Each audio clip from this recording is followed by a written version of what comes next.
Welcome to episode 15 of the Battle Vault, a no dice, no glory podcast dedicated to the world of Battlefront's 15mm tactical gaming, including Flames of War, World War III Team Yankee, Great War, Fate of the Nation, and NAM. Today is the 22nd of February, 2021. I am Ed, and I'm joined by my buddy Tom. So, Tom, what are we doing this episode? Hey Ed, thanks a lot, man. Thanks for joining on again. So today we're going to cover our mentioned dispatches. We had actually a fair number of tournament results over this month of February and late January. That's a good sign. Yeah. There's some pretty good activity. The smaller events still, but some of them getting up into the the lower 20s. Then we're going to go into Heroes of the Hobby, our midway segment, where we're going to have an interview with Chris Fretz. Great. Well-known guy from Able Company, and also one of the practitioners of the Hero Shock Rifle Battalion. Best list ever? We'll find out. What Chris has to say. And, at least it was good enough to win one tournament, and we'll talk about that and see if he's going to take it further, i.e. Wolf Craig next month. Then we'll come back from the break, and we'll cover rules Ed forgot. So we'll get into a couple updates on things that you might want to keep in your back pocket as you go into Flames of War Team Yankee Gaming. Then we're going to talk a little bit about 3D printing. I've got one on order. So I thought we might have a little discussion about hopes, aspirations, efficacy. What we might want to print, and so on. So we'll get that discussion. And then we'll cover upcoming events to close out the episode. So does that sound pretty good to you? That sounds like a lot, Tom.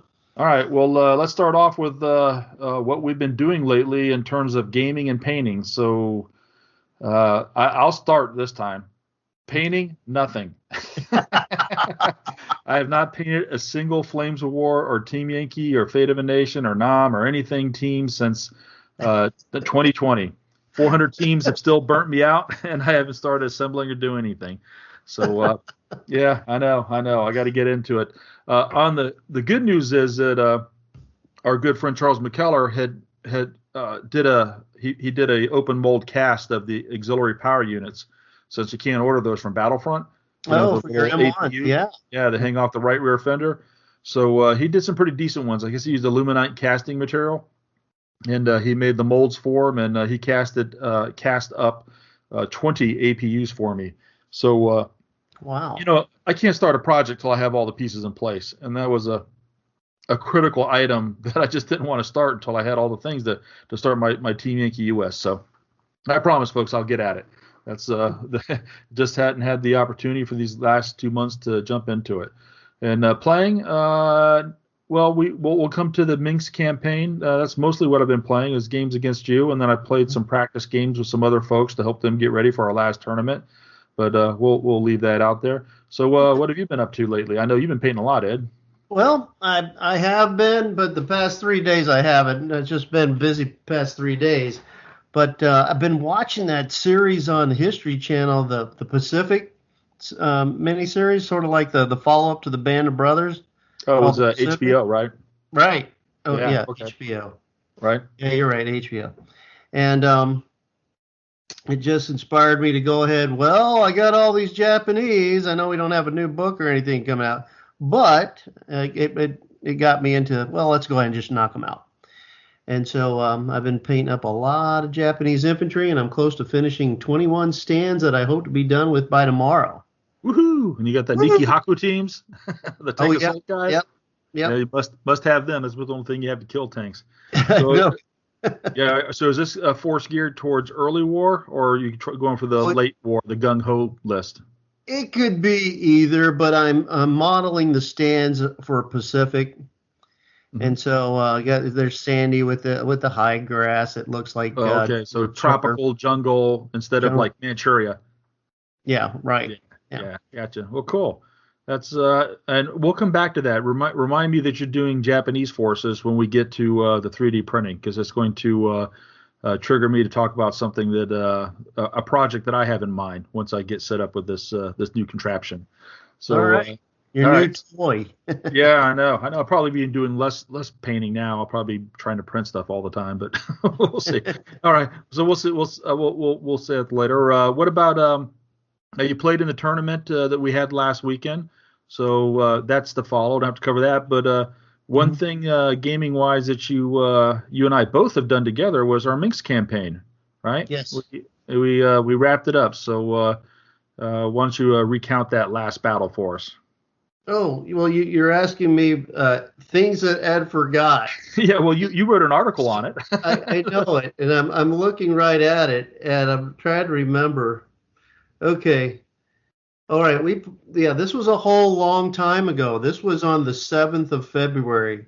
Yeah. So Okay. yeah, A couple two weeks. 2 weeks ago. Yeah, Mm-hmm. and that's a long time for me to remember. So this was our final battle. That we Yeah. finally came to this. The Germans that you were playing were kicking my butt the whole campaign, and I was winning the side battles, but or at least two of them, of the three.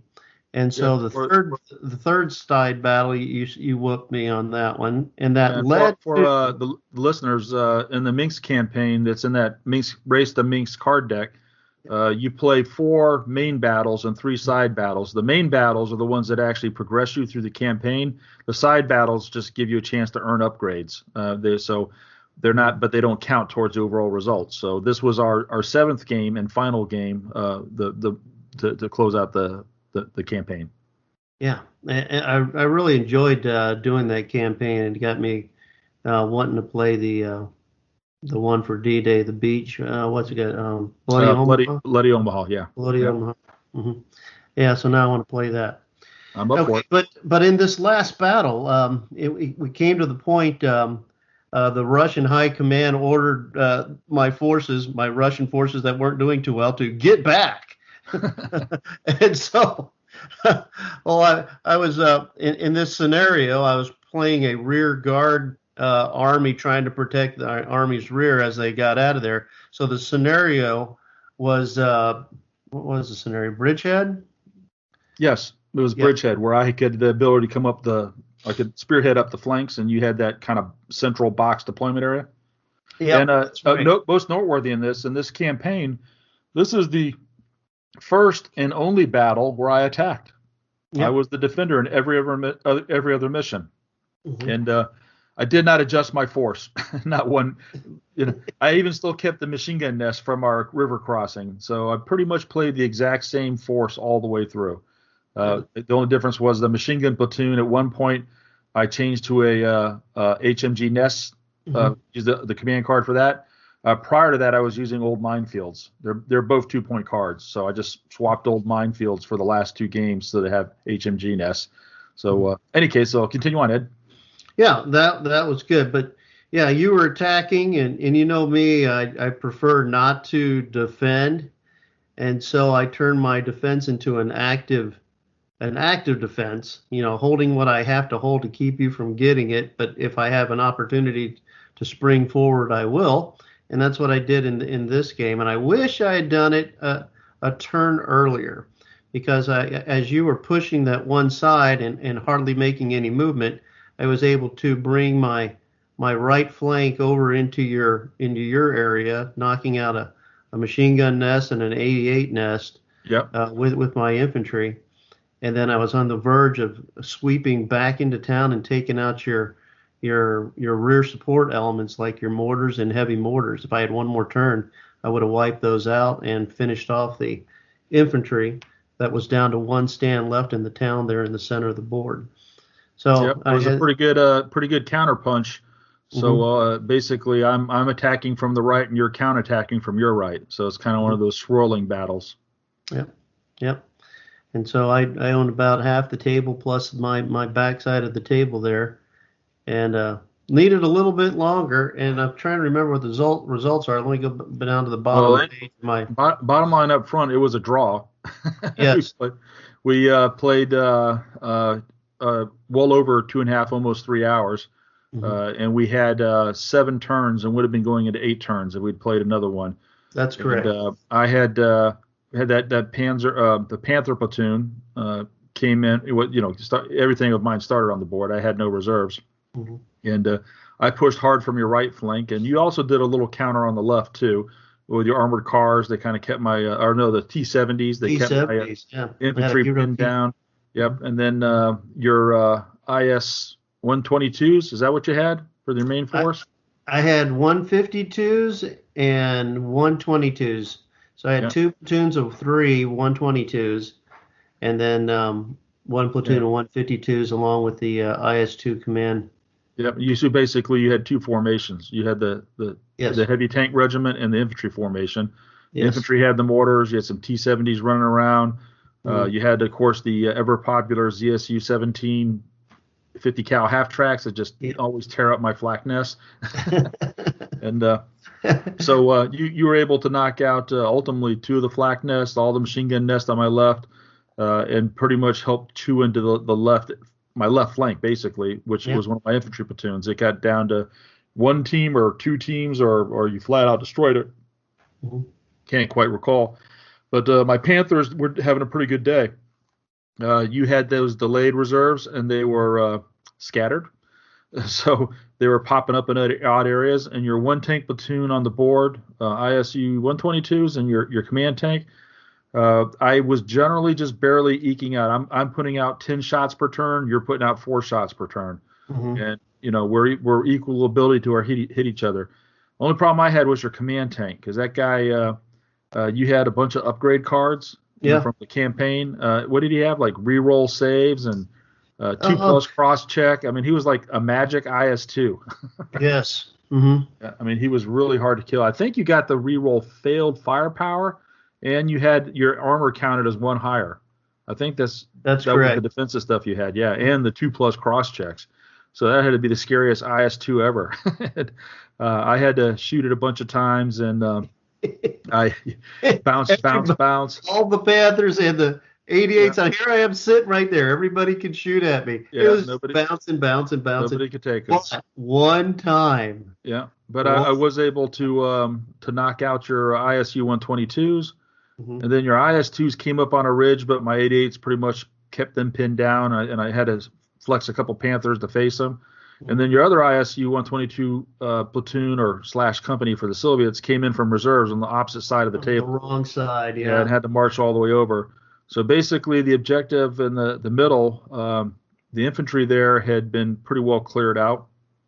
That was where your left infantry was. They got hit by my mortars repeatedly, and I took out, I think, your heavy mortars. But basically that right flank, I was right up on the objective, and barely you had one. I eventually did kill that command tank towards the end, and then you had one of your reinforcement tanks that could still shoot me there, but I could not clear you out of 8 inches of the objective. I could not take the objective in that last turn. I had to. I was just too far away. But I had more than enough with 5 Panthers around the objective that I was within 8 inches that were not going to get destroyed. So we ended up with. I had 1 machine gun, heavy machine gun, and 1 infantry stand. Neither of them broke. They were within range to contest, and so we had been playing too long at that point, so the game was over. Yeah, we'd already agreed the turn before that would be the last turn. We kind of thought you were going to overrun it, but one more turn I think would have done it, because I'd only lost 1 Panther so far. I mean, those guys were rocking, and I still had the 288s in Overwatch, even though you crushed the other 288s. So it was a good bloody match. It was 3-3. I mean, we killed the snot out of stuff. You knocked out mortars and infantry and my armored cars. Your headquarters was down to your XO. Well, he was down to the 1 team, which was then the CO. But yes. So it was pretty gruesome, but it was good. A good way to end it. On a nice, hard fought, good, solid game, and so it was pretty decent practice for our tournament that followed, and our and Wolfkrieg will be coming up shortly. Yes. So we still have a lot of East Front gaming to go. So that was it. Yeah, so it was good. Anybody out there who has not gone through, if you just have like one main gaming buddy, kind of like Ed and I mean, we game with other people too, of course, but we're kind of the most likely opponents for each other, if you will. So it's great when you have one, you just got that one battle buddy, and you guys can knock this out and kind of keep track of it and do a series of games where things kind of accumulate and you pick up bonuses as time goes on, and you base off the guy that's winning more picks up more bonuses. And hopefully you'll remember to use those bonuses. Which you consistently forgot. I never did. You did though. We didn't forget those IS2 ones. That really helped because there was a one or two chances where that or opportunities where that came into play for you. Yeah. So I highly recommend it, and I'm with you, Ed. I'm inspired to go back and do Bloody Omaha. We can do some 3D prints of some bunkers and some nests and some. I have plenty of bunkers. And some assault boats. I purchased all the stuff. I got beach obstacles. I've got it all. Okay, well we'll do it. We'll make a visual spectacle. I may have to use your Germans. I'm getting tired of using mine. I only have Fallschirmjägers for my Germans, so they fly as every German infantry regiment or unit type ever. they've had. So they played this whole last campaign 7 games as SS. They've played East Front, West Front, Italian front. They're SS paratroopers. Grenadiers, Panzer Grenadiers, SS Grenadiers, and occasionally even actual Fallschirmjägers. Good looking models, but I need to do something else with them. So, well, that's a good segue. Let's move into some of the upcoming, the recently played events. And the first one we had was at the very end of January, reported in from the Creative Pursuits in Leesburg, Virginia, and they did an escalation league, and for Team Yankee, they played at 75 points, 105 points, and 120 points. So how did the players and forces rank there, Ed? Well, this is the update you sent me here just a few minutes ago, and if I'm reading it correctly, it looks like William White won with the French. Am I reading it correctly? Yeah, that's correct. Okay. All right. Very good. John Holland. Hey, there he is. Our buddy here who used to live here with us. He was second place playing American. Yeah. And Patrick Rice, third. West Germans. Yes. Yeah. All right. That's all I've got to play with. So I'm glad he got up to third. We got, Dane Van Noorden? He played as the Ringer, playing Soviets, Howard West playing East Germans, and then Bill Balding playing Americans. Yep, So I'm seeing 6 names. That was it. That's all they had. Mm-hmm. Yeah, and I've got the list for. It looks. They sent me a lot of the list, but it's a lot to go over because they played at 3-point levels. So what I did is I pulled the winning list from William White. Okay. I thought that would be and I only posted in here the 105-point list. I did not post the 75 and his 120-point list. So I thought it was kind of interesting. So he ran a compagnie de chasseurs with their AMX 10Ps, papas. I saw one of those during Desert Storm that got hit in the front by a heat round. Yeah. And it had melted the aluminum engine block, and the aluminum had flowed out the hole in the front slope. Oh, no kidding! Wow. Yeah, onto the ground in front of it, and made like a solid aluminum pool. Wow, that's amazing. Yeah, it's pretty wild. So yeah, the Iraqis had those. If you didn't know, they had the MX-10P. And so he had his headquarters with the AMX-10P and the FAMAS. Right, that's the little bullpup rifle. With the magazine behind the trigger and handguard. So he had that was the headquarters, and then he had 2 section de chasseurs with 5 FAMAS teams and 2 LRAC 89 millimeter anti-tank teams. I guess that's the French version of the Carl Gustave. Yeah. And 4 AMX 10Ps, and then they're bumped up each with an additional AMXP and 2 Milan teams. So pretty stout little platoon. Yeah. 5 vehicles and 2 anti-tank guided missiles. That has the Carl Gustavs, and then it has the FAMAS, which is probably about the same as the M16 as far as performance goes. So he had two of those, three of those, Three. and then three of those platoons, and then a AMX-30 platoon. Oh, four, yeah. I'm amazed at the price on. I've never played the French or seen anybody play the French before, and so I'm amazed at the point level, how low the points are for all that stuff. Wow, that's actually a great buy. Yeah, his formation's only 41 points, his core formation, and now the AMX-30 is not a great tank. Yeah, that's true. It has basically the armor of an M60, and I believe it only has rate of fire 1, even stationary and on the move. Yeah, I believe it had the auto load capability, 3-man tank formation. I'm not sure what was inside. Either. Oh, and by the way, it was a AMX-30 Peloton Blindé. Peloton Blindé? Yeah, which is French for platoon of armor, I guess. No, it means a piece of yogurt. No, Peloton is platoon and Blindé is French for armor. So, anyway, so it's a pretty good, solid little core force. I dig it. But then he had a great amount of backup. God, he had as many units in his support as he did in his main force. He had the unit of the Mephisto anti-char, so Mephisto platoon anti-char, anti-char is anti-tank. Sorry, people who actually speak French, you probably will do a much better job of this than me, but that's my high school French level right there. With 4 Fab Mephistos, was basically like a TOW. It's not that high level AT value. He had the AMX Batterie d'Artillerie. 3 AMX F1s.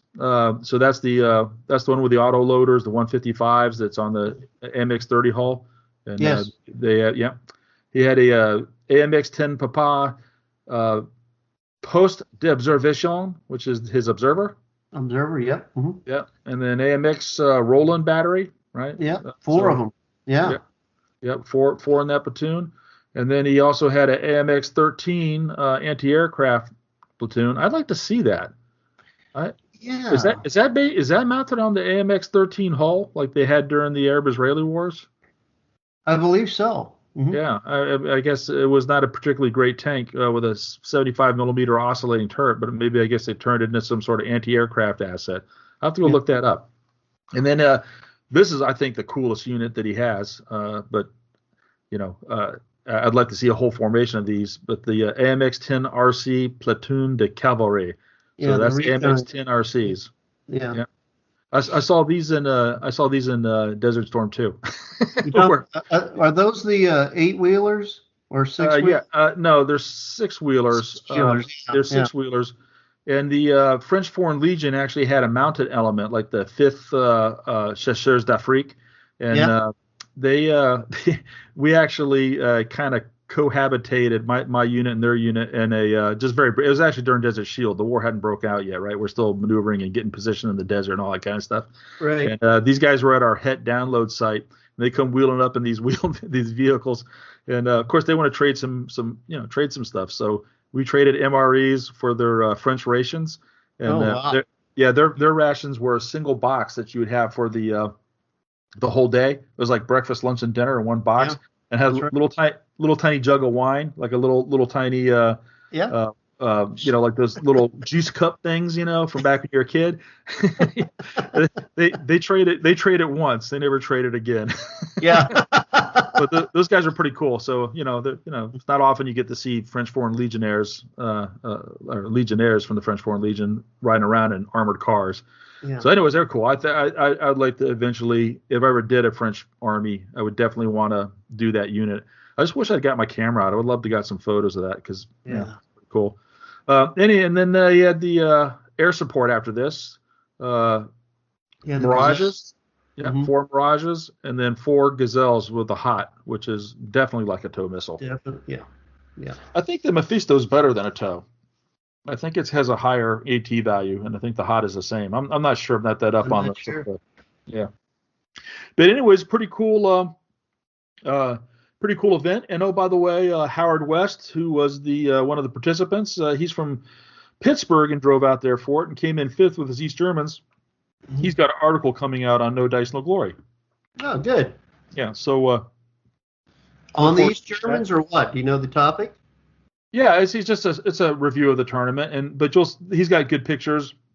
You get to check out William White's force and the great paint job. I mean, it's like award-winning paint level that he does with this Oh, stuff. Pretty great. awesome.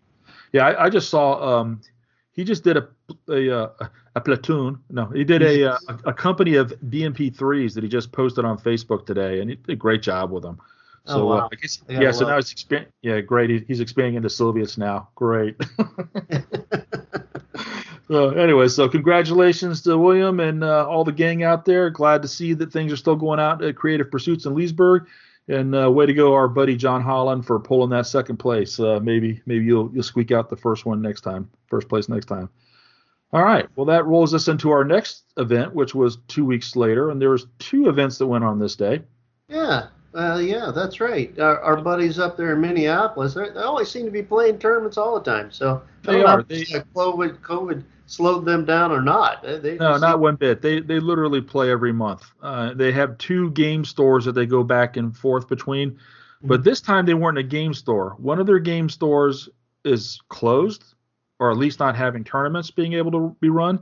But they've been renting some community space. I don't know if it's at the Knights of Columbus or City Hall or something, but they've been getting some public, library, conference room. I don't know what they've been getting, but they've been doing small events in a local facility, which is a good idea for folks out Yes. there. Yeah, if you don't have any game stores local, like we've had some people say, well, this is not really big, or there's no game stores in my area. You don't have to have those to get an event that people will come to.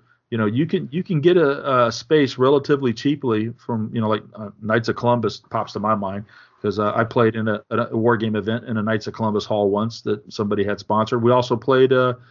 I think this might be before I knew you, Ed, or before you moved here, but we used to go up to just north of Indianapolis. What was that other town that just a little further north where they had the What? Sages?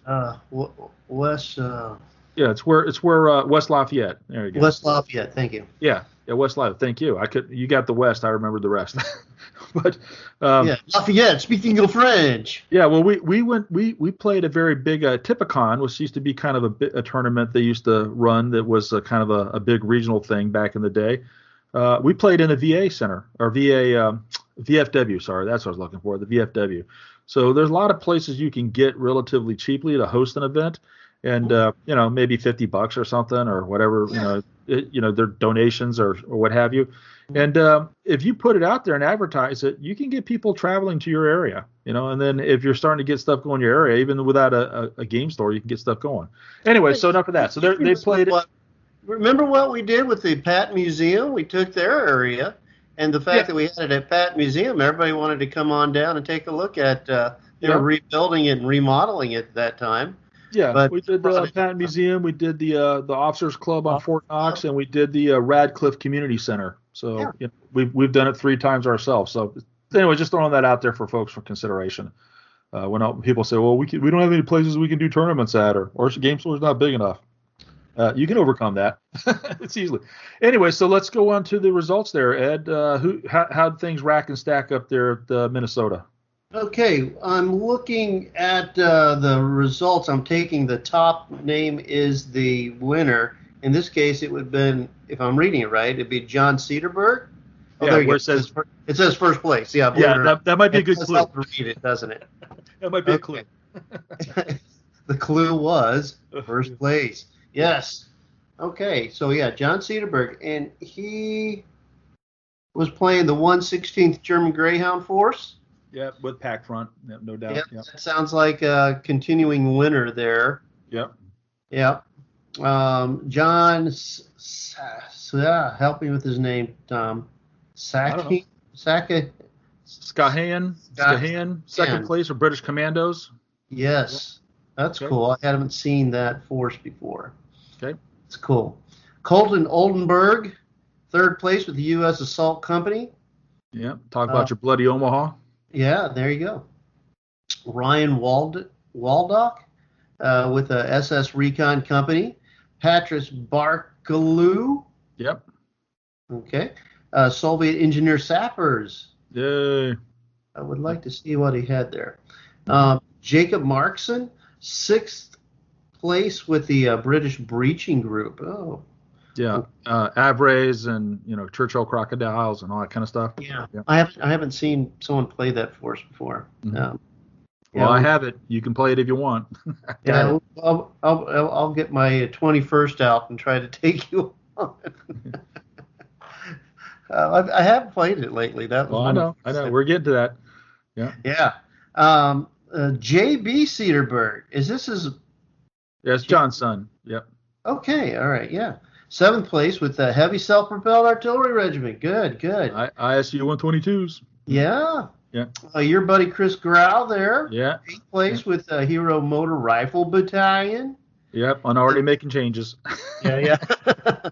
And Chris Nix. I recognize these names over and over again. Yeah. Chris Nix, German Armored Panzer Grenadiers.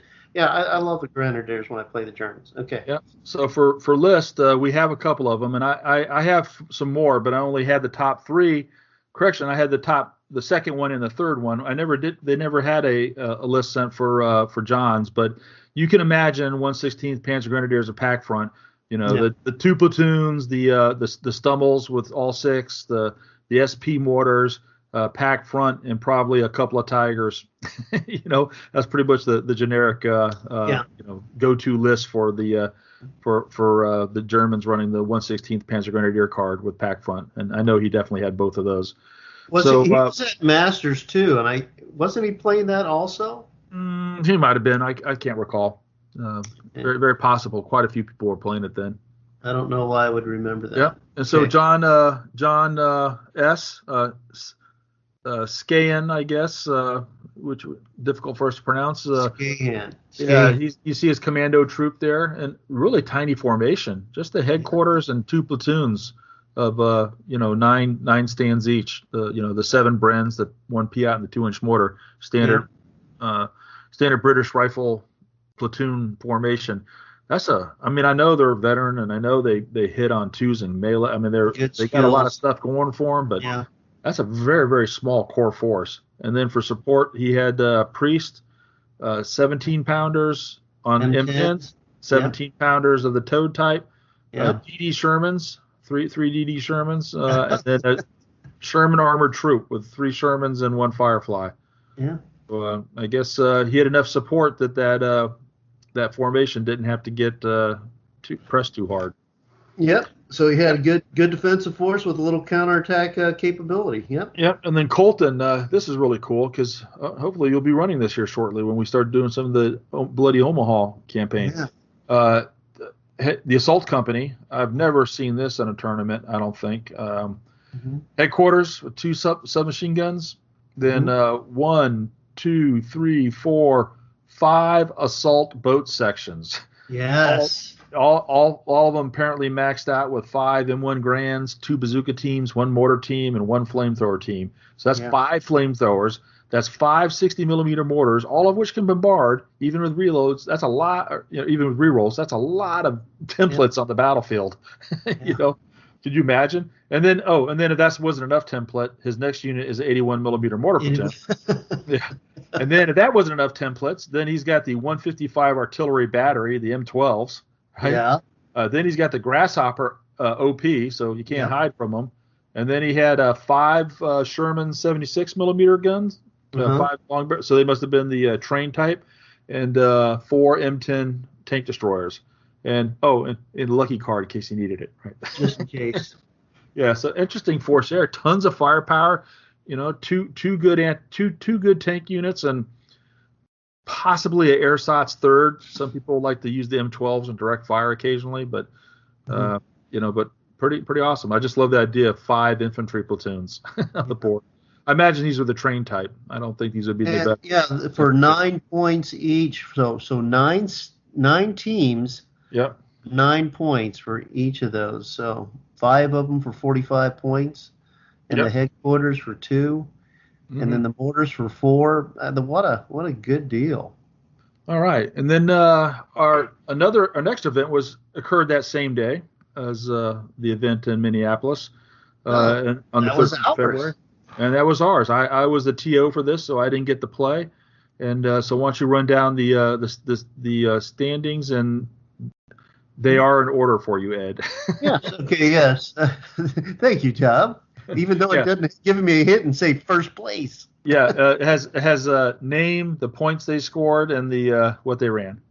So the points was the hint, right? Okay. Let's see. Well, look at that. We had our buddies from Indiana come on down too, and some other visitors from afar. So this is great. We got a good group that travels to come down to our events, and we really appreciate that. Yep. Chris Fretz with 22 points with the Soviet shock rifles. Yeah, Hero Shock Rifles. Yep. Yeah, and I did not get to take a look at him because I was playing in the tournament, and no, I did not face him in the tournament, and probably a good thing. All right. We got Dave Vieger with 19 points.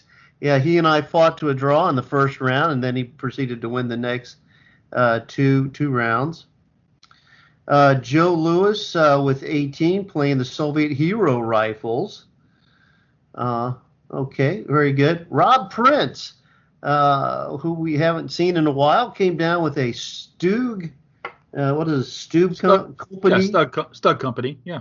All right, yeah. Yep. And so with 16 points. Good job. Yeah, hadn't seen them used for a while. Yeah, yeah. And we had Scott Atkinson from Alabama came on up and played, and he had a Soviet. What did he have? I don't remember. I think he had the Soviet Hero T-34 unit. I'm pretty sure I'm right. Okay, well, it was definitely Soviet something. Yeah. Yeah, very good. And then look at that. The next guy, this guy, me, Ed Hall, playing the 21st Panzer Grenadiers there. Yeah, you crazy. Taking the 21st Panzers to a tournament. Yeah, I know it. But I had a lot of support. I had some 88 nests this time, and I had two of those heavy 88s, the Pac 43s. So they caused havoc, but not enough to win. I had two draws and then a win at the very end.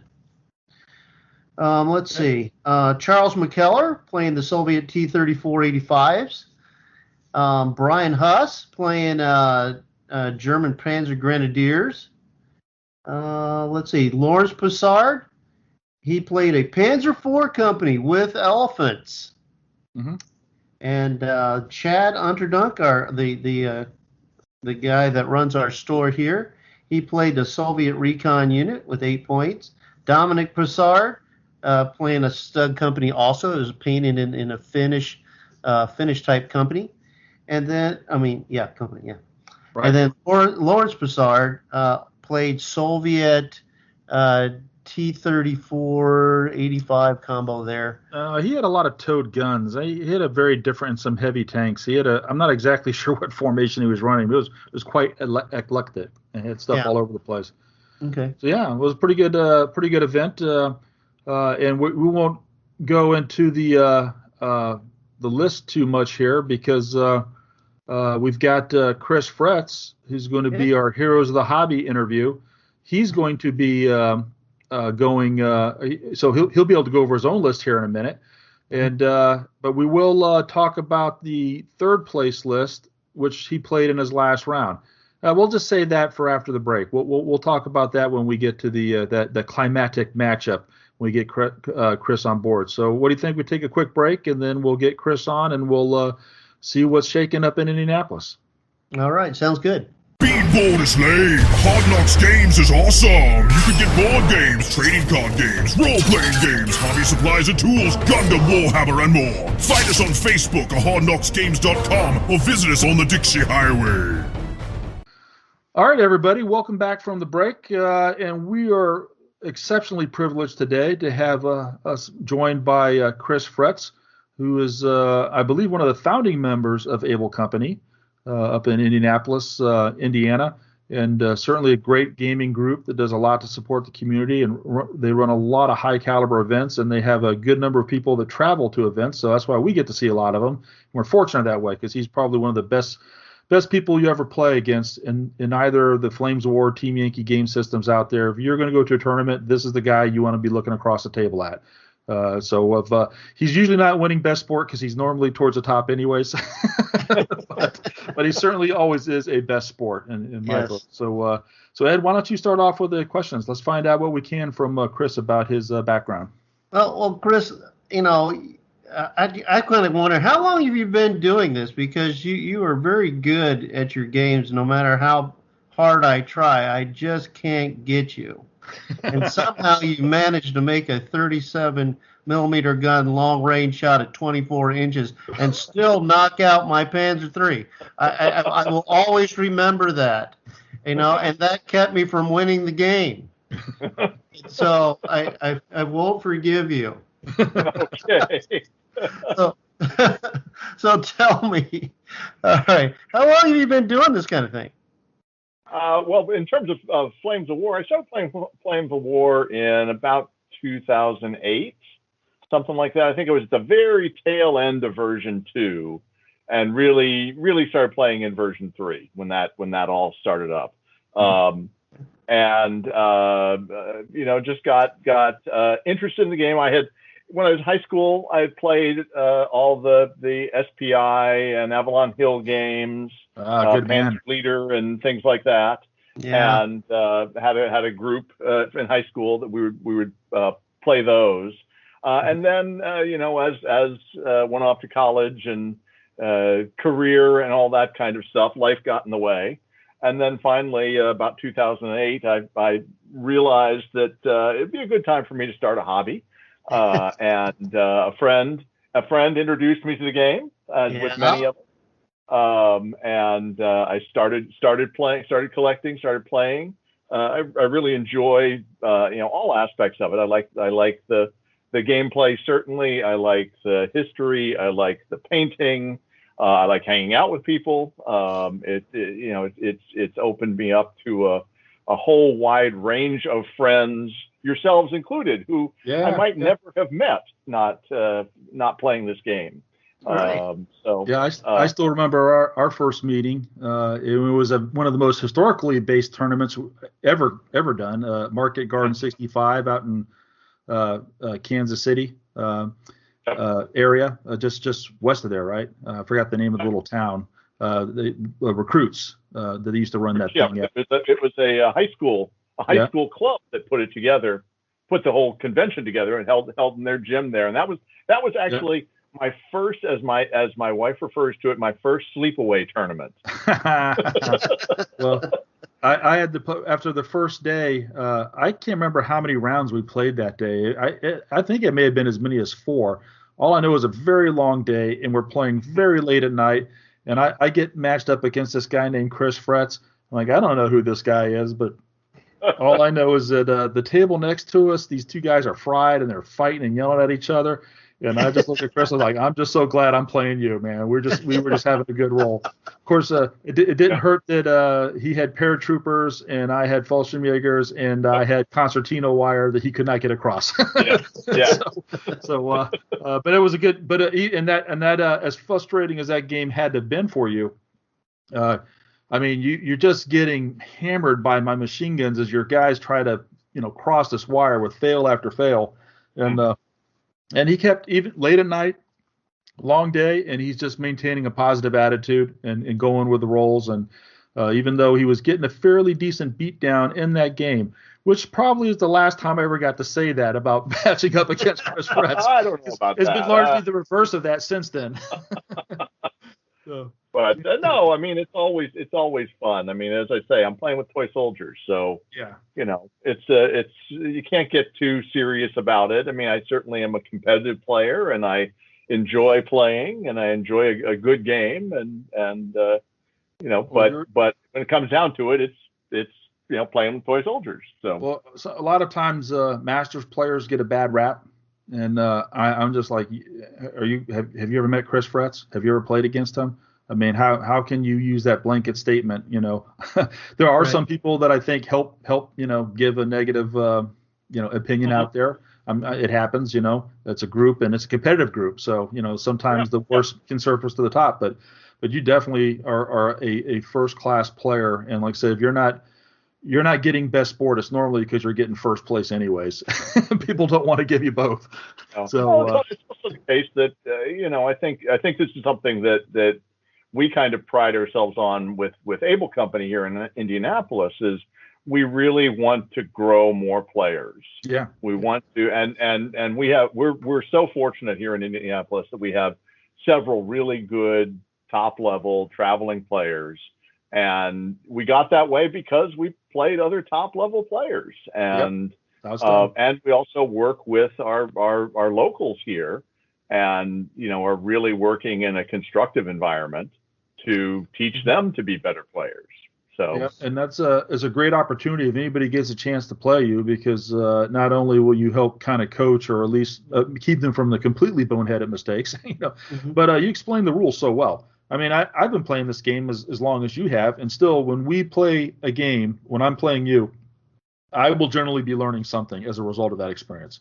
I'm always getting some sort of refinement on the rules, clarification, or what have you. So I always walk away something, even when you beat me down, I still walk away with something more after that experience. And so it's always, I don't care if I know you're gonna nail me to the wall. I just don't. I know it's going to be a good game. I'm going to have fun, and I'm going to learn something from it. And that's rarely do you find all three things in every single game with somebody. But you provide those for me and for others as well. So that's awesome. And how's your gaming scene going up there in Indianapolis? It's on and off. I mean, certainly we have through the pandemic. There was a long period of time in the fall and in the spring and summer when there really wasn't much going on here at all, as in most places. And then we've slowly been building it back. I mean, we started, I think in September. I decided that working with our one of our two local game stores, Family Time Games, we were able to figure out a way to, and Shane at Family Time Games was willing to rearrange the store to give us enough room to safely come into the space and play. And so in September, we started running a monthly tournament again.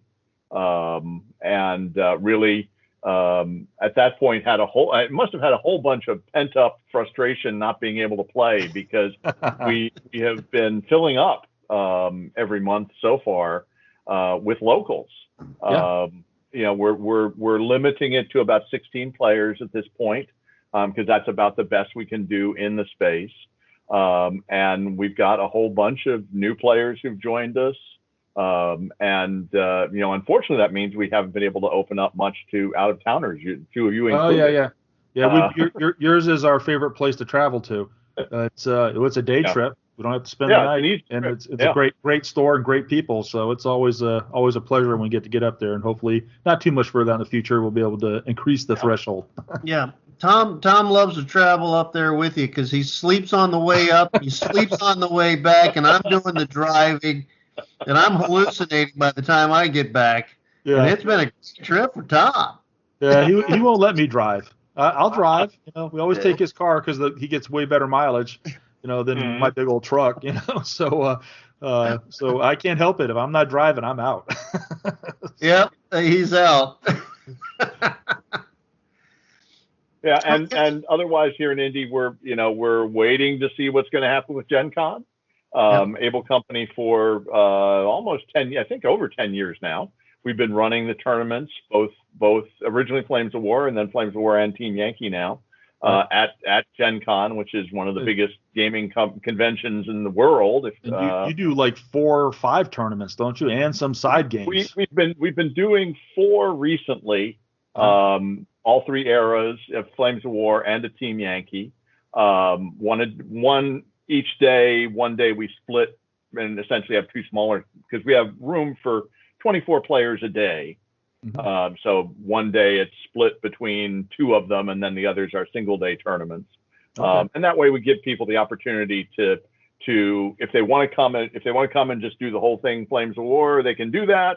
If they want to go to other of the thousands and thousands and thousands of events happening there, they can come and play in an event. But it's been a lot of fun. We've been recently doing our events in Lucas Oil Stadium.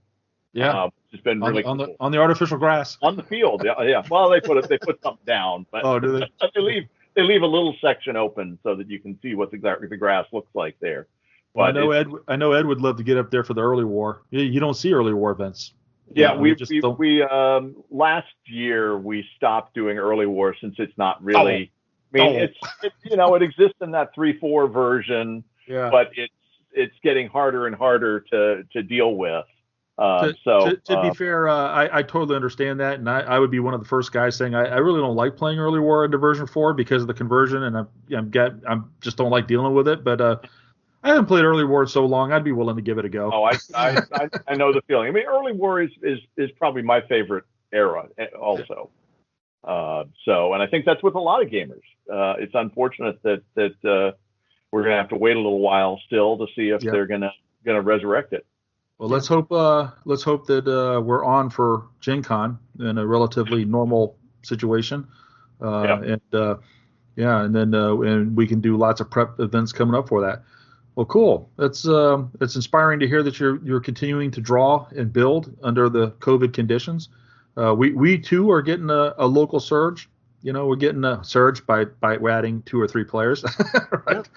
But every little bit helps. We've got some new players that are coming on slowly. We're trying to get them up to a reasonable tournament level, and we'll run more local events. And Ed and I think we need to do some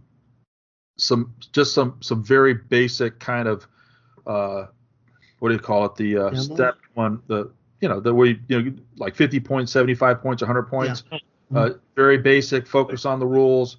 Probably won't have any out of town folks. We'll just be very won't advertise it. We'll just do something for our local guys, and Ed and I can run it and be refs / coaches and try to help.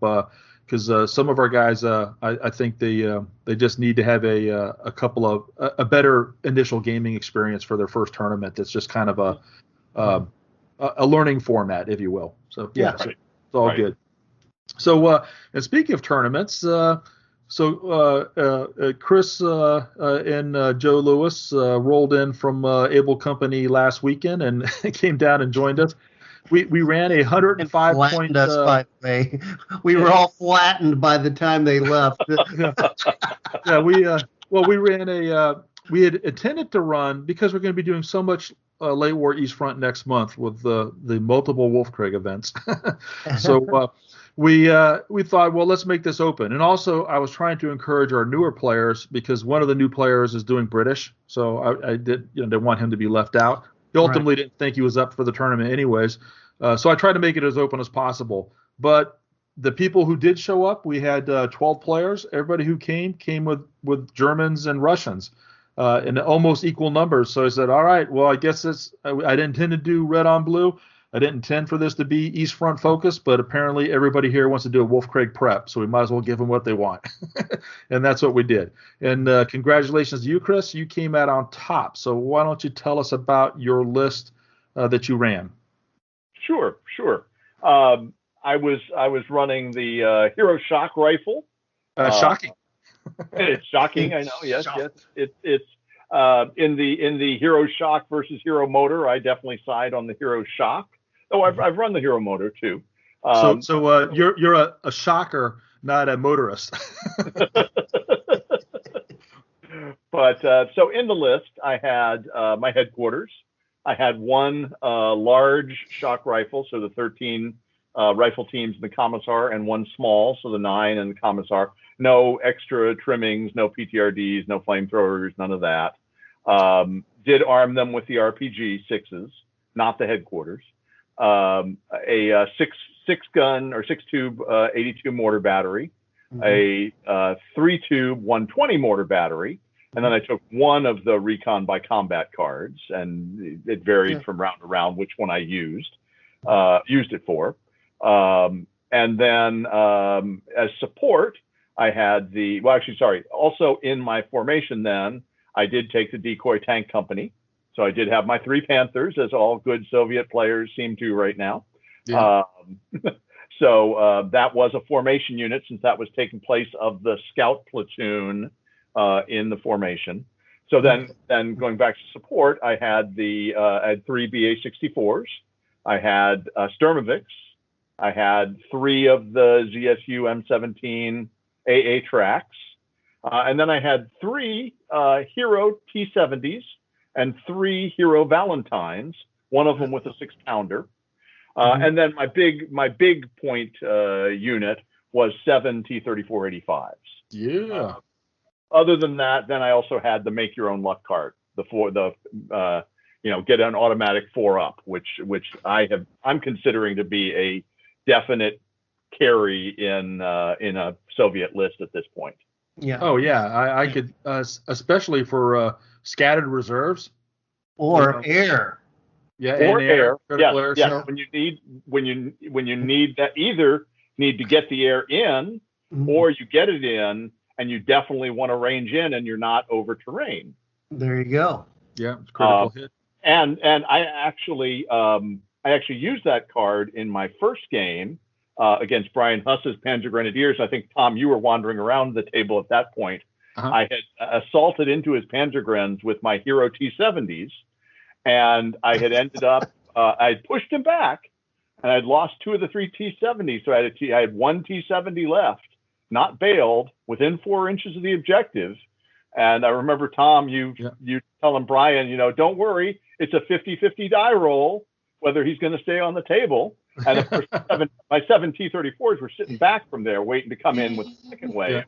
And so my turn came up, and I said, guess what? There's my 4-up. He passes. He stays on the table. I'm within 4 inches.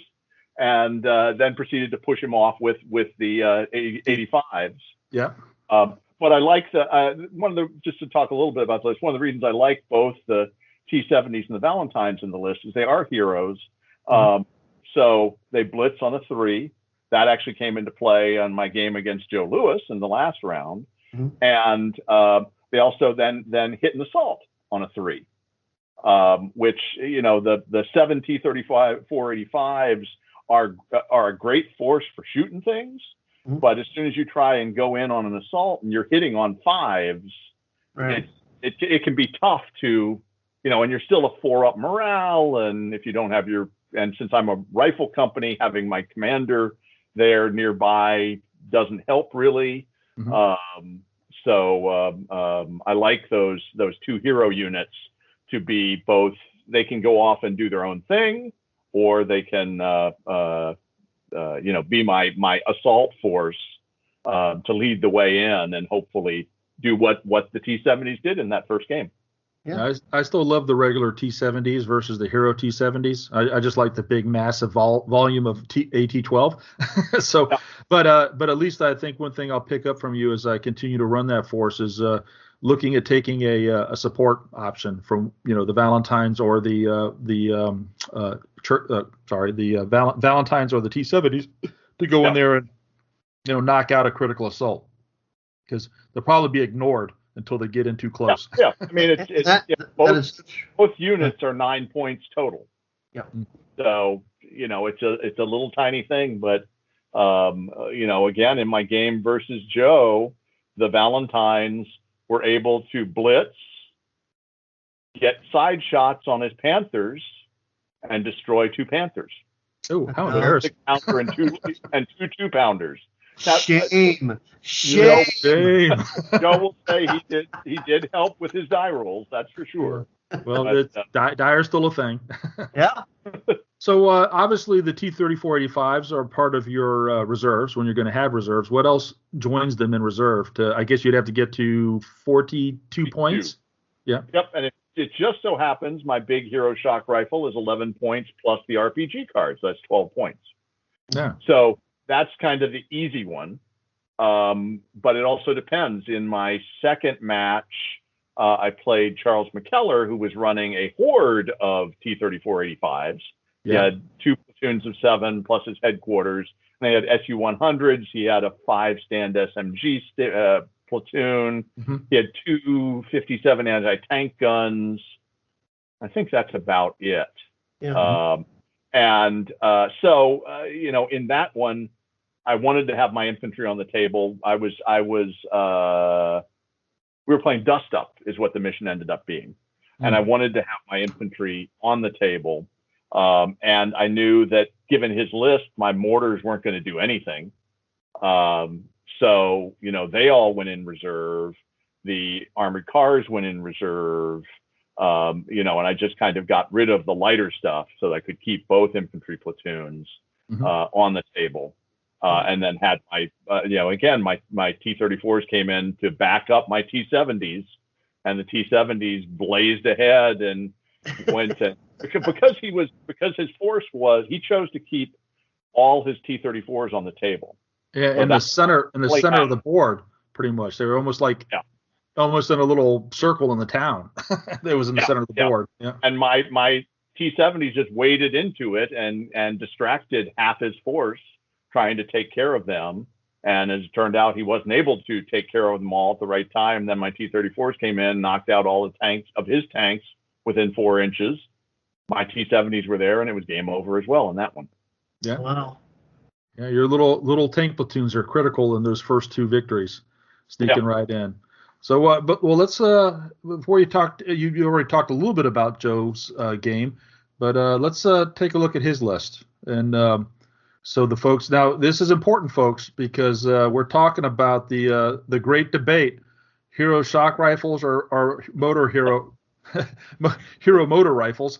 So you had 2 of the best players in the game playing each of those forces. Chris with the shock rifles that ultimately prevailed, and then Joe ran the Hero Motor Rifles. And this is what he had. He had a Hero Motor Rifle Battalion with the headquarters of the 2 submachine guns, and then a Hero Motor Rifle Company, first one with 10 stands in the commissar, second one 7 stands in the commissar. Hero T-34-85s as part of the formation, and the 6-pack of 82 millimeter mortars. So that was his formation. He also had the Decoy Tank Company. Did that allow that Decoy Tank Company to be part of his formation, Chris? Yes, because there's a BA-64 slot in that. Okay. Yeah, it's hard to tell when you're looking at it with the way Army Builder prints them out. It's just kind of, but tracking on that. And then he had another BA-64 platoon as support, which actually would have been his one recon unit. The Stormoviks IL-2s, and he upgraded them. He took the 37 millimeter cannon, and then he had 3 IS-85s, and he had the RPG cards for both of his platoons and reconnaissance by combat, and we already talked about the tank company. So that was the 105-point Hero Motor Rifle versus Chris's 105-point Hero Shock Rifle. So tell us about this game. We chose our stances, and it ended up that I chose attack because I definitely wanted to attack him, and he chose maneuver. I was expecting him to choose attack as well, but he chose maneuver, and so we rolled up mission and ended up in counterattack with him, of course, defending, and it was a fairly busy board. And lots of cover, but a number of big fields and hedges and things like that. You played on your board. Yeah, it was the board I brought. Yeah. The board you set up. And didn't you win best board, by the way? Was that you? Well, it was a competition of 2, so I had a 50-50 chance on that one. But yes. It's a very nice board. Yeah. Yeah. Let's see. He chose to put his IS-85s and his T-34s in the reserve, and I was able to make good use of my my reconnaissance by combat card, and caught his big motor rifle platoon almost fully under a repeat bombardment on turn 1. Nice. And he lost several teams, not that many. He had used his reconnaissance combat by combat card to target my 120 mortars. Fortunately for my 120 mortars, they were able to see his. I had positioned them so they could see where his 82s were. And on turn 1, they did range in. They did hit him. I think they may have knocked out 1 stand. But the big thing is they stayed pinned. They unpinned. So my 120s breathed a sigh of relief with their 4-up save. And a couple of turns, he then had to move them. And then I caught them in the open after the move. And essentially, the mortars were not, his mortars were not extremely effective. Because it was a broken up board, even my mortars did okay, but there were a lot of times where I wish I could have seen somewhere that I couldn't see. So we both ended up with our big rifle platoons headed for the objective out of his area, and our smaller rifle platoons going for the one in his area. His Panthers were his ambush unit. And so I set my T-70s and my Valentines to go after the objective in his area, figuring that they would at least tie up the Panthers because he couldn't just leave his infantry there with those 2 tank platoons wanting to go in.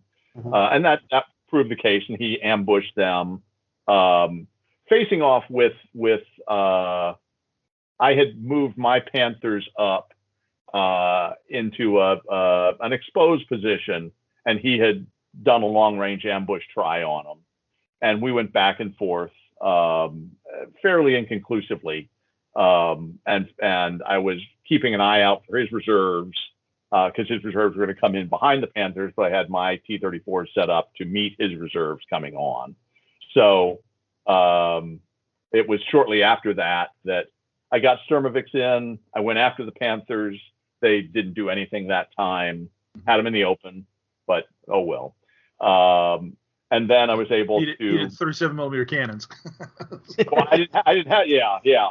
And I got from this game. I have a better respect for those 37 millimeter cannons.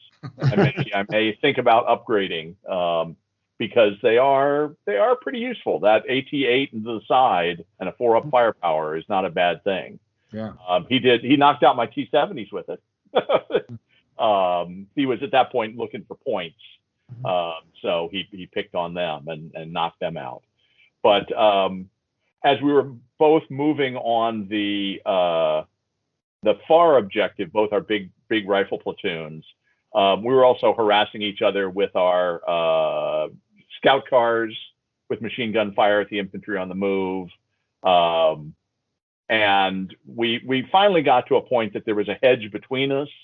And I think I moved up first to fire on him. He had moved into a field, was not dug in or anything, but he had his lines of troops moving for the objective. I had my line of troops moving from the objective. And this is probably the one time where you really see the difference between the Hero Shock and the Hero Motor, in that I got my first shots in, and of course I'm firing 1 per stand, and the return fire came back at 2 per stand, and it was considerably more bloody because of the number of hits. But ultimately, at the end of the game, both our platoons were down to a single stand. Wow. So, his tank finally came in. They machine gunned me. My armored cars kept going on his. I think we may have had 1 infantry assault in there, but mostly it was just firing at each other back and forth across this edge. Yeah. Trying to maintain control there. And so that side, it came close. I at one point I started a turn within 4 inches, and it was a question of killing that last stand, and I would have won the game. And try as I might, I couldn't. And unfortunately, there were his tanks within the bubble that would have kept me from even trying to assault, because defensive fire was just me out. So as it turned out, those Valentines again were working their way toward the objective in his area, and assaulted in one time. I lost a Valentine, had to pull back, and then finally, basically the last bit in the game was the 2 Valentines that remained assaulted in. They had started the turn within 4 inches, assaulted in on the infantry. He failed morale and had to back off, and that was the game. So it was a 6-3. It was a very bloody. Yeah, and right to the limit. You were right at the full 2.5 hours. So it was. Oh right, yes. We were. Yeah, and we both we both realized that time was of the essence, and really focused on doing the things that we needed to do to see if we could get to a conclusion. Yeah, and so I see so many players that just continue to want to fight every corner of the board. Like, it doesn't really matter what happens over there. What happens is within this 2-foot space here. So we just need to play this out so we can finish the game. And that's a lot of people who complain that they don't finish games or feel like, oh, you can't finish game. Well, really, what are you doing? Are you taking low probability shots that don't matter and that over on the extreme flank? Yeah, Ed's pointing at himself. As we play our campaign game, I'm like, that doesn't. It's not going to do anything for you, man. Shrek in that building. Yeah, but then I let you go home. Yeah. But then he proved me wrong with the magic BB shot that does get the critical kill. But statistically, though, you're putting a lot of time into something that probably won't matter. And right. Yeah, I got it. So good deal. So what makes we've had Aaron Macheski Preston on before. I'm sure you listened to his interviews because he's also a Hero Shock Rifle battle brother for you. He's definitely in the team Hero Shock Rifle. We've heard his reasons why he likes that force over the motor rifle. Well, so just tell us first off why you like that force out of the Bagration Soviet offerings in general, and number two, why you think it's better than the Hero motor rifles. It's much. I mean, for anybody who knows me and has played me, I always lean toward the choice of the inexpensive but adequate forces. I play Americans a lot. You'll rarely see me play a confident vet list, or definitely not a fearless vet list. I mean, it's always competent trained, and so I like the ability to have more tools in your toolbox that a less expensive force allows you for those core units. So, I mean, there is a difference between the Hero Shock and the Hero Motor. The Hero Motor is a little bit more expensive per unit in those core units. It's also smaller. As you said, the full Hero Motor is 10 stands plus a commissar, and the Hero Shock is 13 stands plus a commissar. So it's got a little bit more ability to stick around because you are getting hit on threes, so you are going to take some losses. But I always am of the feeling that I'm willing to take that risk for what I can get. In this list, I don't have a side-by-side comparison, but I would bet you I would probably have to get rid of the Hero T-70s at least, possibly, the anti-aircraft, possibly cards, something like, some combination thereof. And, they all serve their purpose. Yeah. So it really is that. And I love the idea of rate of fire 2 all the time for Hero motor rifles versus rate of fire 1 all the time. I think, boy, that's going to be great. And then certainly in that game against Joe, that one instance, it certainly was telling, and I certainly, got the short end of that.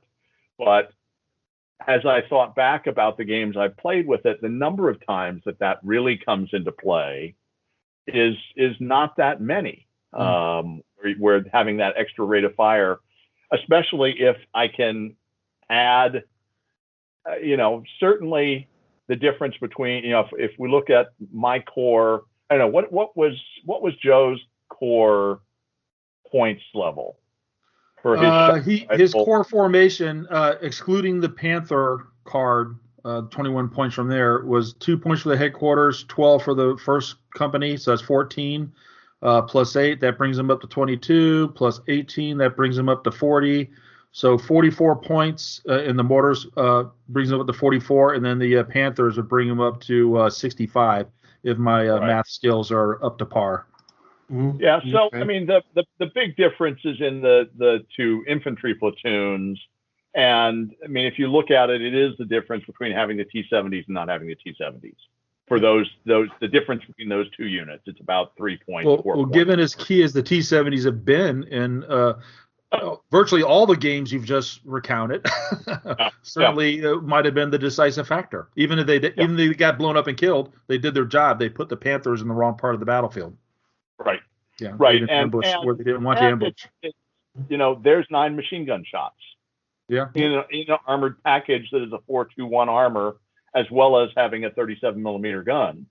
So, can I use them to back up, or can I use my anti-aircraft guns to back up that infantry when I need to? Sure.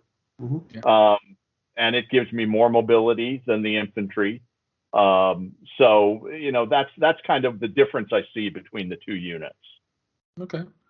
So you talked briefly about, or had mentioned anyways, that you were starting to consider the 37 millimeter Starmovics. Are there any other changes that you're looking, or have you reached nirvana with the Hero Shock Rifles? I am always fiddling with forces of war. I am forever on there looking and seeing, if I cut this down, if I build this up, so I'm still playing with it, but I'm pretty happy with where it is. I've been playing versions of this list for a couple of our local events and in local casual games, so I'm familiar with it. I like what it can do. I like it because it's the successor to the Udarni Strokovi, in version 3, which was my favorite Soviet infantry list to play in version 3. I haven't had a chance to play them yet at all in version 4, but I would probably tend to that just because out of the Udarni lineage to continue on with it. So Wolfcraig next month, red on blue, East Front, late war. And if you don't know anything about Chris Fretz, besides he's a great player and a great guy, also know he only ever plays allies. So he's not playing on the German side. He's going to be U.S. or Soviet. You can debate whether the Soviets are good guys or not, but he's not playing the Huns, if you will. So yeah, I know you're going to definitely play Soviets. Are you sticking with the Hero motor or the Hero Shock Rifle for that event? I think so. Yeah. I would be surprised if I come up with another force that I like. It's going to be a hard event because for those folks that aren't out there, it's basically another Masters. Because of space limitations, our local store could not accommodate them. We get as many as 50 or close to 50 players sometimes for this event. It's pretty well, known. We had 52 last year.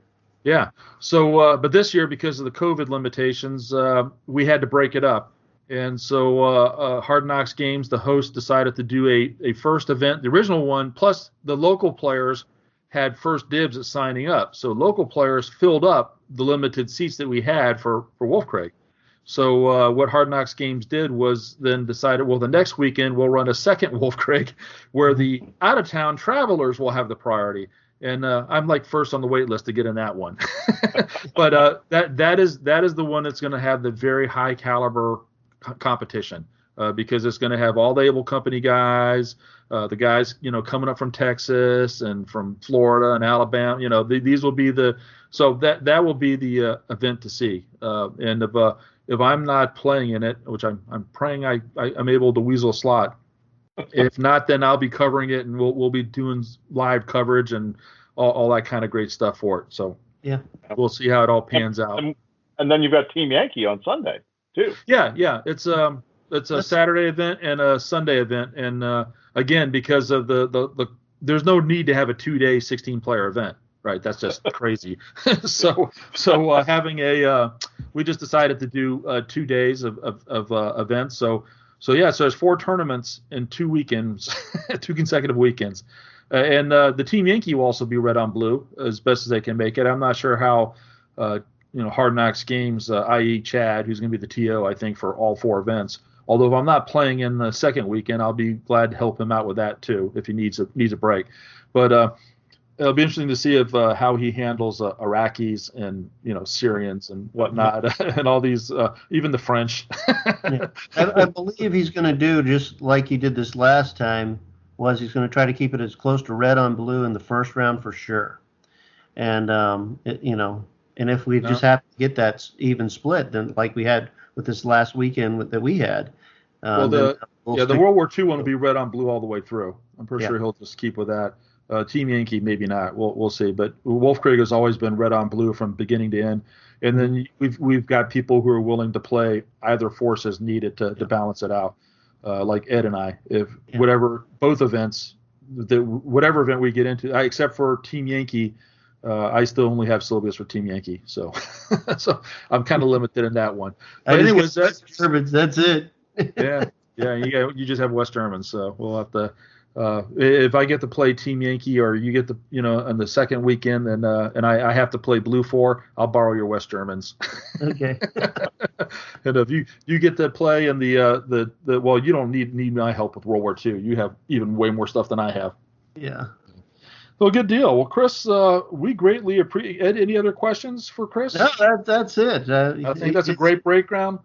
So the jury is no longer out. They have returned their decision, and the decision is the Hero Shock Rifle is where it's at. You Hero motor rifle posers need to recognize. Now, wait a second. You never know. Well, they're both good. They're both good formations. They both have. They both are good formations. They both have. I do appreciate your logic, though.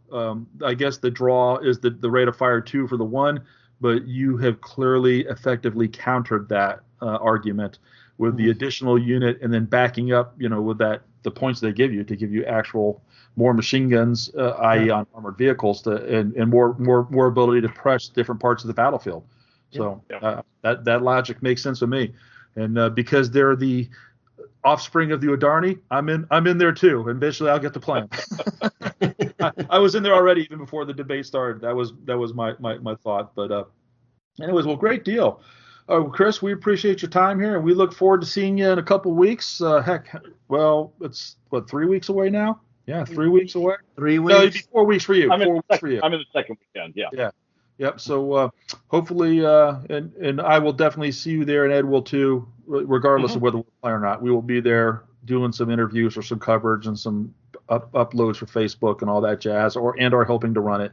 So we'll be there supporting that second weekend as well.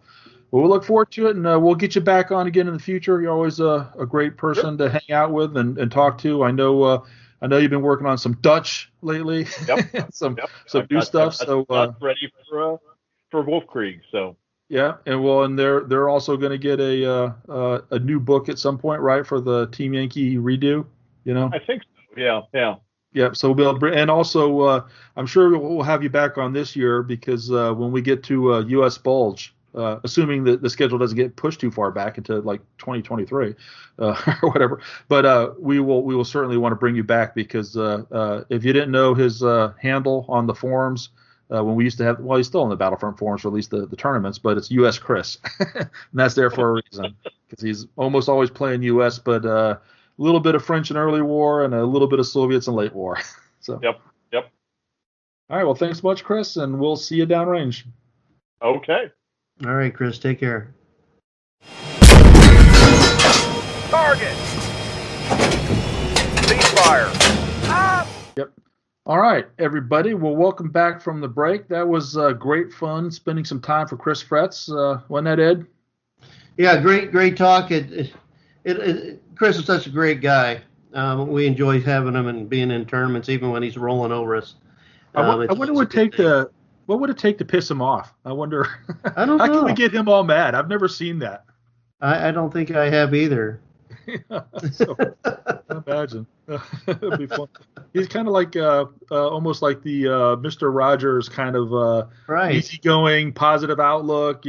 I mean that in a positive way, of course, but he just he doesn't get fazed by too much, does he? He keeps his cool, and he ends up on top anyway. So yeah. Well, that's what that helps keeping your cool, knowing that you got the goods, right? Yeah. There you go. All right. Well, good deal. Well, we'll now move into the rules Ed forgot, but we just can't recall. That's the problem. We just can't recall anything lately that we've had a problem with in our games. But talking to Chris, and this is one that he schooled me on.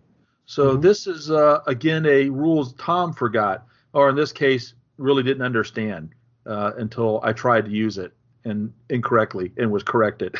So anyways, we've been talking a lot about the Soviets, and I've been very excited about the Bagration Soviets. And one of the things that made me most excited about Bagration Soviets was the Under Cover of Smoke card.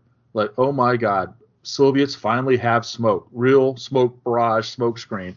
And so I was bound and determined to use it. And I used it in US Masters for the first time. I believe it was Masters. I had definitely had it there at Masters. I don't think I played it before that. And I want to try it again because I don't think I've quite perfected it or really got the hang of it yet.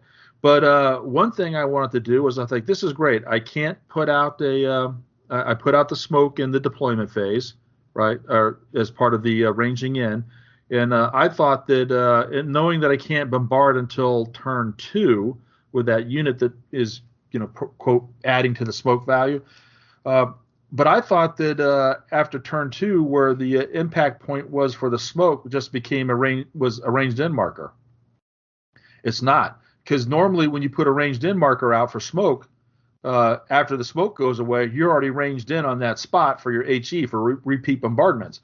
So it's pretty handy to not only block line of sight, but also to make sure you can kind of wing it so that it also on the next turn is already ranged in for a subsequent HE bombardment. So that's what I wanted to do with the Undercover of Smoke card. I thought, well, this is great. I can have smoke and then follow up with HE bombardment following after that. That ain't how it works. If you look at the wording of the card, specifically says, in the deployment phase, when you're doing your putting ranged in markers, you actually put out the smoke screen. It does not say you put in a ranged in marker. It says you put out the smoke screen. So the smoke screen goes out. It stays out there till the Soviets into turn 2, and that's it. After that, you've got to re-range in with your whatever unit was the providing unit. And it's really not that unit providing it. It's really not the 76 millimeter guns or the 122 guns.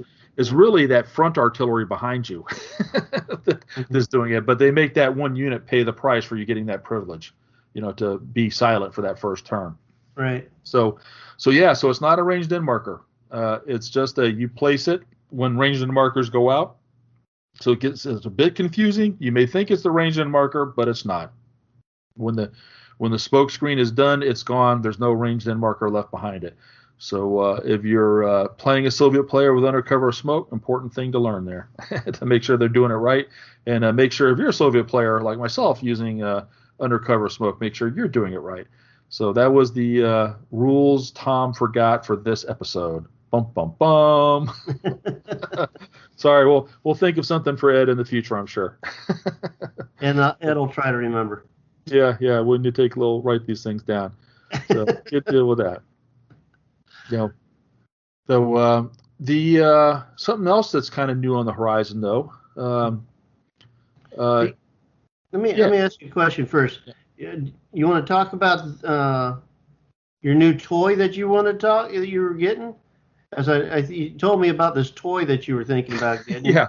And you did get it. So it's I don't have it yet. It will be here day after tomorrow, Wednesday. It will be delivered. And that's a 3D resin printer and the wash and cure station to go with it, and 2 kilograms of the resin, the ultraviolet resin. So I'm about to embark into the world of 3D printing. Okay. Big change. So it's interesting. I'm really kind of excited about it, but I'm also a little bit torn / mixed on it. We've seen 3D printers out there, right? I mean, we've seen people at tournaments using stuff, and I kind of have mixed feelings because if I'm into anything, I'm into supporting my local game store and supporting Battlefront, right? So I am not intending to mass produce stuff for me or you, Ed, that we could acquire through our game store or our or from Battlefront. Well, from Battlefront via our game store. That's how we basically do pretty much all our orders. The only thing I do other than that is when we win stuff at tournaments. I mean, I never really buy stuff and or order elsewhere, or like the online discounters, all that kind of stuff, because I don't get to play at those places. Yeah, there's not much more than we need as long as we've been playing here. We got just about everything anyway. Well, so what are you planning on printing up here? Well, it's a good question. Well, different things. I'm getting back into Battlefleet Gothic. It was a game that I loved from the Games Workshop era. Spaceship, battleships, slugging it out. Cool. And so that's totally unsupported by Games Workshop anymore. There's a lot of really high quality 3D STL files out there that you can get for free. You can basically just print these boats, and you can't buy them any ways if you wanted to. You'd have to pay an arm and a leg to get them off of eBay, because Games Workshop's not even selling those things anymore. So that was my first thought. I just really I thought, well, I'm going to order a bunch of ships anyways. I might as well go ahead and spring it.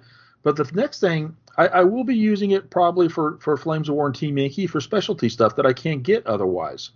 Right. So a good example would be, I've been dying to do U.S. Army Pacific, and I said I would come back to your Japanese. You're working on Japanese. Nobody makes U.S. Army Pacific figures at all out there. Nobody sells them raw for some. And I know people say it's the same uniform as the ETO. Like, I can tell the difference between a soldier and the ETO and the PTO, right? I mean, right. The sleeves rolled up, the unbloused trousers, the lack of backpacks and minimal field gear.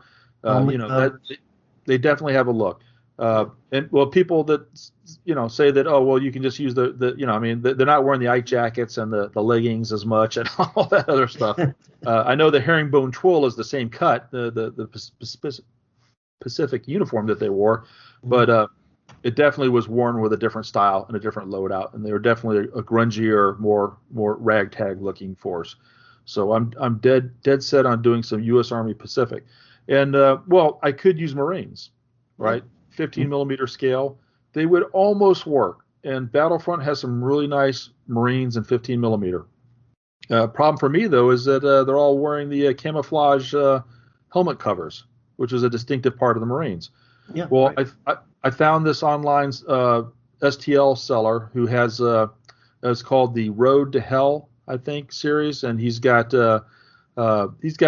Germans, and he's got Italians, and he's got Brits, and he has Japanese, and he has U.S. Marines, and they're pretty decent. I think there might be a little bit squat, so this might not go so well. I'm going to do a test print or two, but the Marines he has have one, I guess, technical flaw if you're looking at them as being Marines. They're not wearing the camouflage helmet covers, so I'm thinking I can probably pull those guys off, painting them up as U.S. Pacific infantry. And so that's, at least I'm going to give it a shot. So that's one of the kind of things. Other things I want to do are providing unique items for like our D-Day game. We're going to get the Bloody Omaha. I know you've got a bunch of stuff already, but let's have the landing craft. Let's have the bunkers. Let's have the all the little beach defenses or the other special things we need. Mm-hmm. So I'm looking forward to putting in stuff like that. Sea walls, things like that. That's what I need. Team Yankee. The LCD print screen that the resin printer has is kind of small, so it'd be like little 6-inch sections. Right. Yeah. That's how it'd have to be done.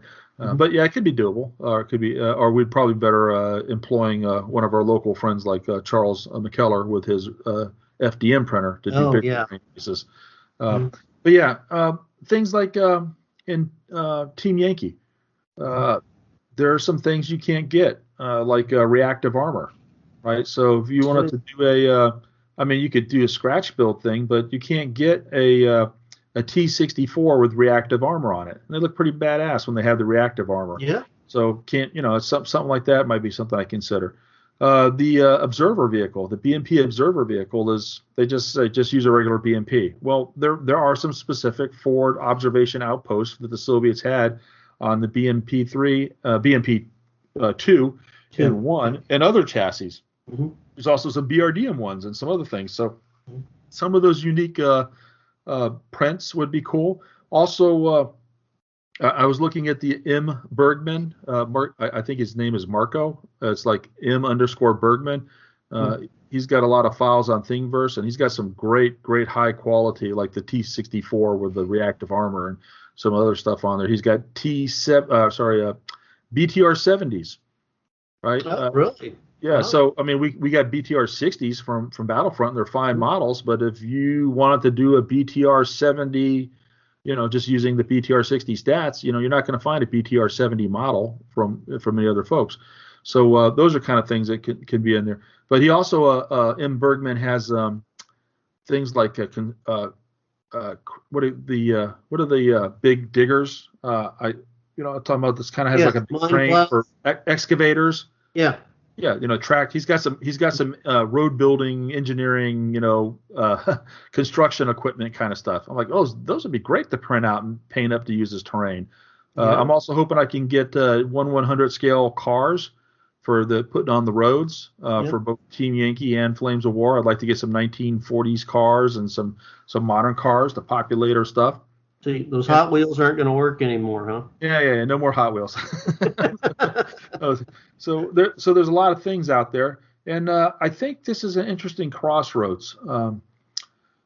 3D printers are becoming cheaper and cheaper. The one I got was like $220. Mm-hmm. Right? It's really not that expensive, and the resin materials fairly reasonable. I know you can.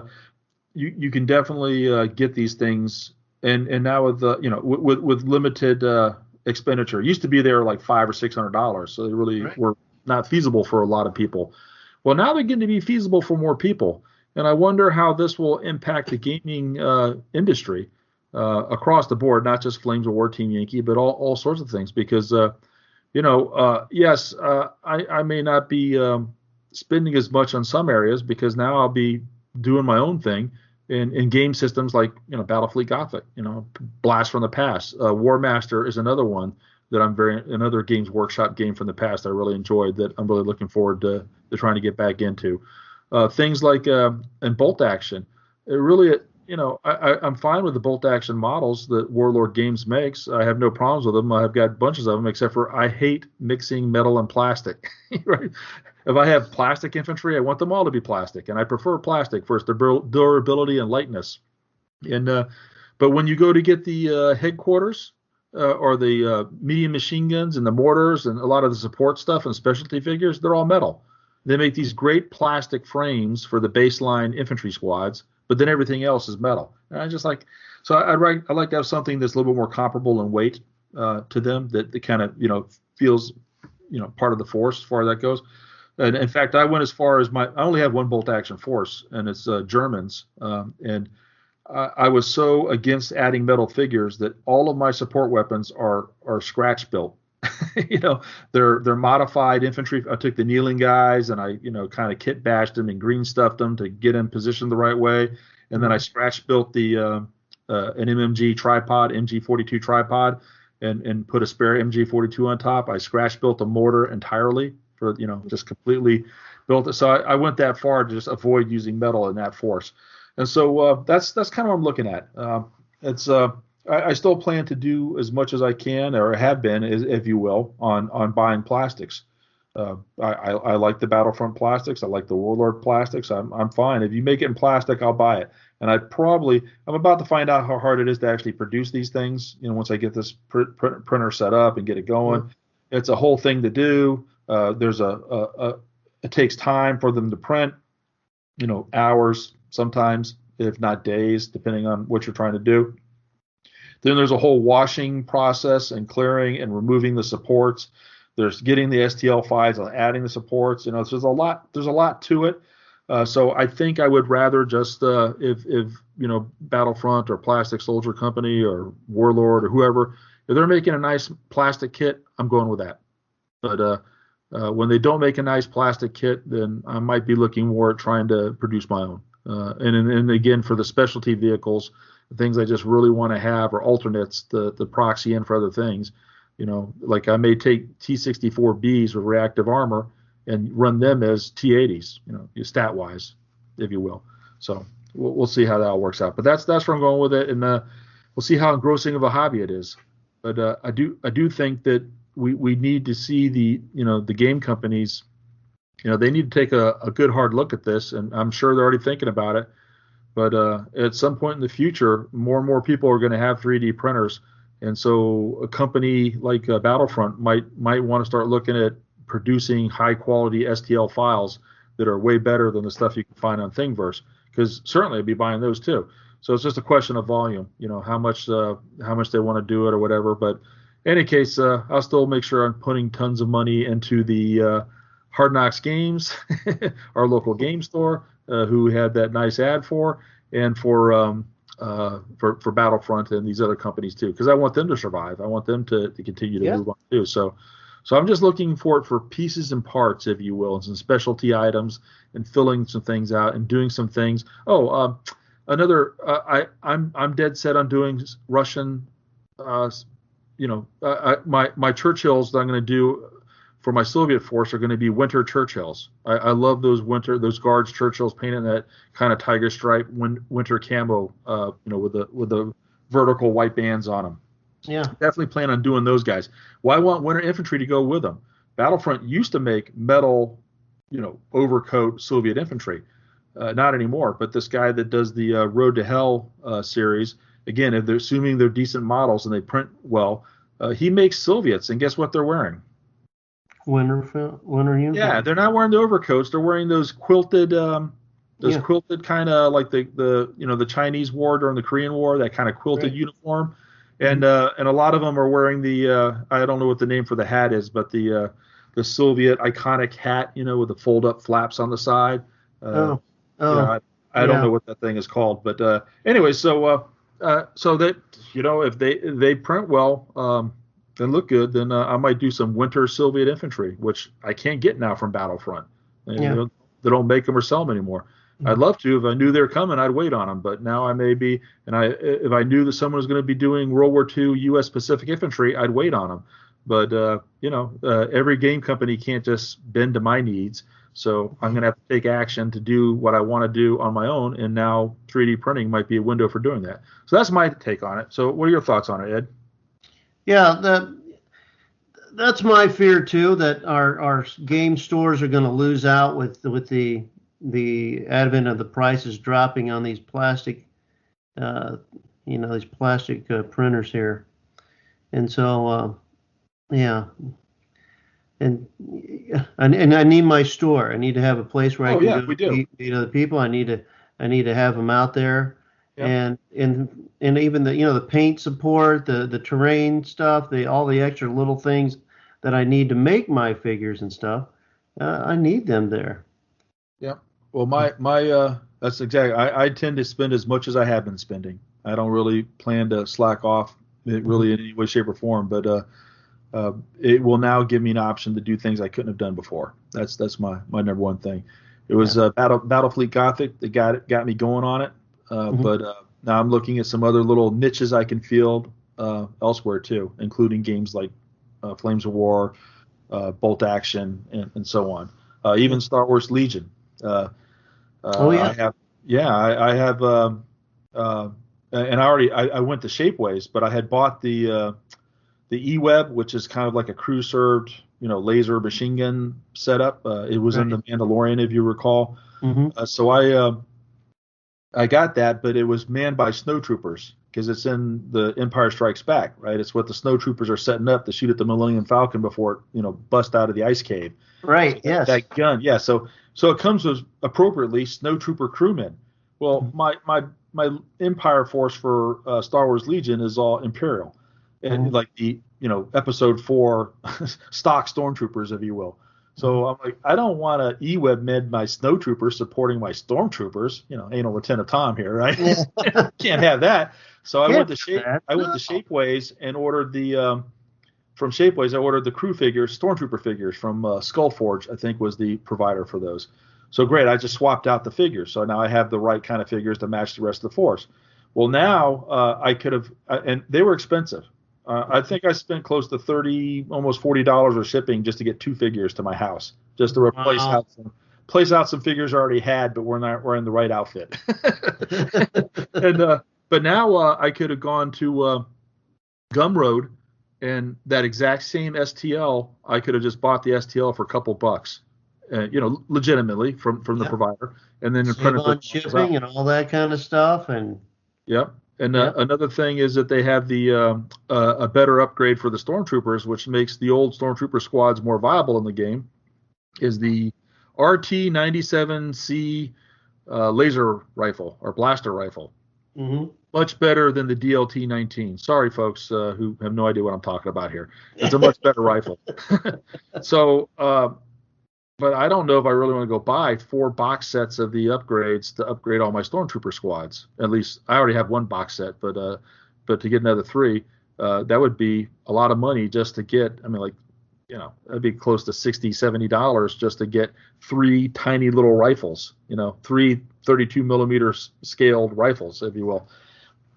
Well, now I can print those rifles and then modify my existing DLT-19 stormtroopers with the different heavier weapon systems. So, in any case, there's little things like that as I'm talking about to fill in the blanks. But certainly, because I would never buy those box sets anyways just for that upgrade. That's just stupid.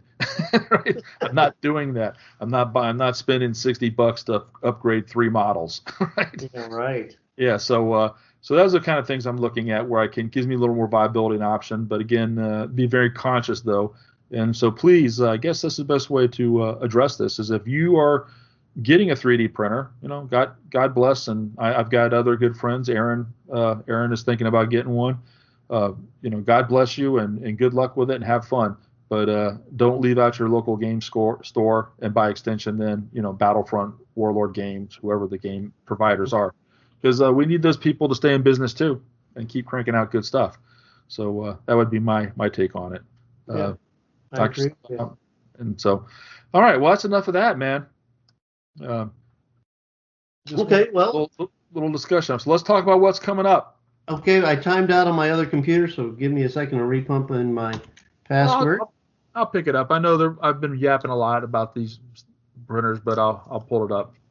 Yeah, I went on too long there. So next event we got coming up, it's probably going to be being played right as you're downloading this. It's Saturday, February 27th, 105 Point Late War, Game Tables Adventures in Newark, Ohio. It may be full. They have 19 people already signed up. So that's the next event we have coming up. Okay.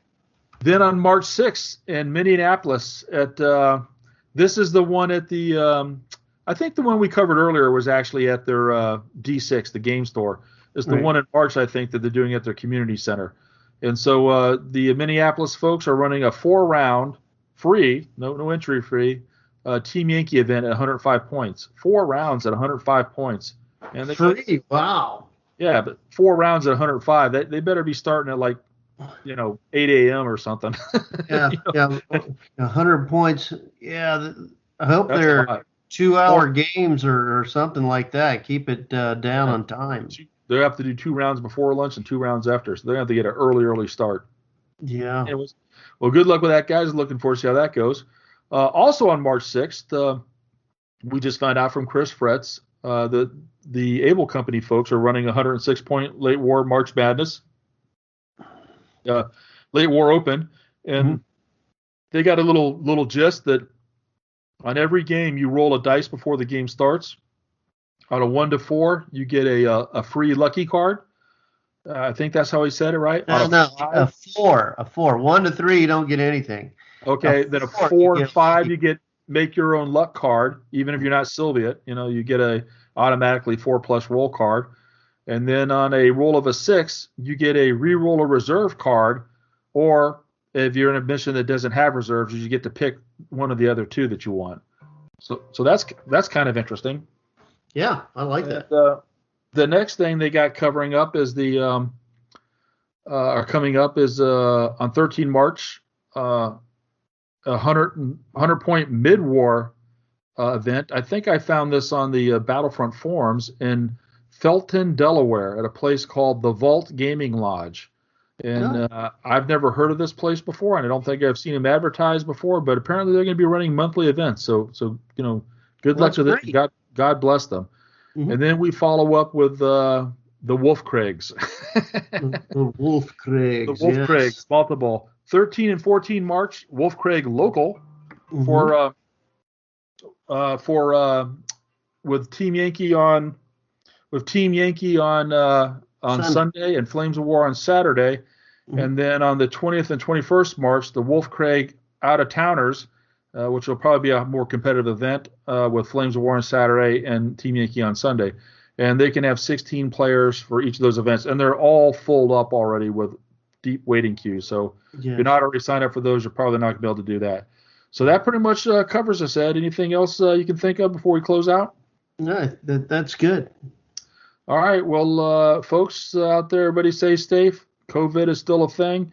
We've been very fortunate that in all the events that we've been able to attend and that people have taken it seriously and masked up and spread out. And to best of our knowledge, nobody has been impacted by COVID or contracted it because of any of these events. So that's great news, and we want to keep that going. So let's not let our guard up as the vaccines roll in and things get going, right? And, and let's keep the gaming going to the extent we can and get ready for it to come out the other end of the tunnel with big events at the end of the summer, hopefully, like Gen Con and Nash Con, and maybe, I don't know, Historicon might be a bit far, but then the fall events might be more realistic, advance the colors and so on. So let's hope this is we're getting close to knocking this out. So anything else you want to add there, Ed? No, I'm just looking forward to the tournaments coming up. I want to get in as many as I can. All right, man. Well, take care, and we'll see you next time on the Battle Vault, No Dice, No Glory podcast. And don't forget, hit us on the No Dice, No Glory forum, or send us emails at podcast@battlevault.com. We'd love to hear what you have to say, things you'd like to have us cover, or other events, or whatever the case may be. We're glad to be part of the community and help spread whatever word you want to spread. All right. Sounds good, Ed? That's good. Let's wrap things up. All right. That's a wrap.